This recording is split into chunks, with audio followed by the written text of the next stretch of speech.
ओम नमो भगवते वासुदेवाय। आज की कथा में राजा परीक्षित ने सुखदेव जी से कहा था कि हे ऋषिवर, किस तरह से प्रभु की लीला का श्रवण करने से परम धाम की प्राप्ति हो जाती है और कैसे सारे पाप धुल जाते हैं, मुझे विस्तार से बताइए। जब राजा परीक्षित को यह सत्य पता चल गया कि अब मेरी जिंदगी के मात्र 7 दिन बाकी बचे हैं, तो राजा परीक्षित ने सुखदेव जी से प्रभु की लीला कथा श्रवण करने से कैसे परम धाम की प्राप्ति होती है प्रभु प्रश्न पूछा। सुखदेव जी बोले, हे राजन, तुमने समस्त संसार के कल्याण के लिए यह प्रश्न पूछकर बड़ा उपकार किया है। सुनिए, चतुर्युगी का आखिरी युग कलयुग चल रहा है और इस युग में चारों तरफ काम क्रोध की आग धधक रही है। हे राजन, यह काम पिपाशा स्त्री पुरुषों में अत्यधिक बढ़ती ही जा रही है। चाहे कोई व्यक्ति कितना भी कहे कि मैं चित्त वृत्ति का निरोध करूंगा, कर्मानुष्ठान काम करूंगा, शास्त्रों का पठन पाठन करूंगा, निष्काम कर्म करूंगा, इससे भी उसको कोई फल मिलने वाला नहीं है जब तक कि वह काम की आग पर विजय न पाले। प्रकृति के प्रभाव से राजा जीव में काम उत्पन्न होता है और प्रकृति के इस माया आवरण को भेद कर योग माया की निर्मल शुद्ध ज्योति निकलती है। उस शुद्ध ज्योति प्रकाश के लिए ही भगवान श्री कृष्ण ने पृथ्वी पर जन्म लिया था। उन्होंने जगत कल्याण हेतु सृष्टि लीला के भीतर अनेक सांसारिक लीलाएं की थी। सांसारिक लीलाओं में भगवान कृष्ण की कहीं भी न वासना थी न काम विषय की भावना थी।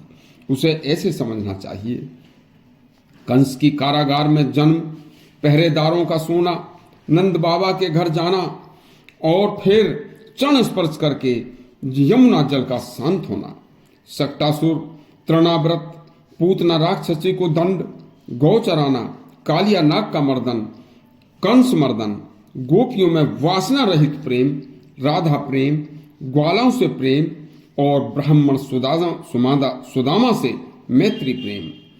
देखिए, काल यवन, जरासंध संहार, ऋषियों के कष्ट हरना, कुरुक्षेत्र महाभारत में कौरव संहार, द्वारिका गमन, फिर अपने ही यदुवंश का संहार कराना, ऐसी सभी महत्वपूर्ण लीलाएं करने के लिए ही भगवान श्री कृष्ण ने जन्म लिया था और उसके बाद वे अपने धाम को गमन करके संसार के समस्त कष्टों को हरने वाली गीता का उपदेश देकर गए। राजा परीक्षित, प्रकृति से अतीत परमात्मा ने अपने द्वारा स्थापित धर्म की मर्यादा की रक्षा के लिए दिव्य लीलाएं शरीर ग्रहण करके की हैं और अद्भुत चरित्रों का अभिनय किया है। उनके एक एक कर्म के स्मरण करने मात्र से सभी संकट व कर्म बंधन कट जाते हैं। जो उनकी कृपा का पात्र बनना चाहे तो हे राजन, उसे उनकी लीलाओं का श्रवण करना चाहिए। हे परीक्षित, जब मनुष्य हर घड़ी हर क्षण भगवान श्री कृष्ण की लीलाओं का, कथाओं का, उनका श्रवण करेगा, कीर्तन करेगा, चिंतन करेगा, तो बस वही भगवान की सच्ची भक्ति होगी। फिर भी कोई कार्य भगवान के विरुद्ध, प्रकृति के विरुद्ध, धर्म के विरुद्ध बस होगा ही नहीं, वो कर ही नहीं सकता। बस यही भगवान की सच्ची भक्ति है। देखिए, यह भक्ति मनुष्य को भगवान के परम धाम पहुंचा देती है। वैसे काल की गति के परे पहुंच जाना बहुत बड़ा कठिन कार्य है। लेकिन राजन, भगवान के परम धाम में काल की दाल नहीं गलती, वहां काल पहुंच ही नहीं सकता। उसी धाम को पाने के लिए बड़े बड़े सम्राटों ने अपना राजपाट त्याग कर तपस्या करने के उद्देश्य से जंगलों में वास किया। भगवान की लीला अजात शत्रु है, वे शत्रुओं को भी मुक्ति प्रदान करने वाले हैं।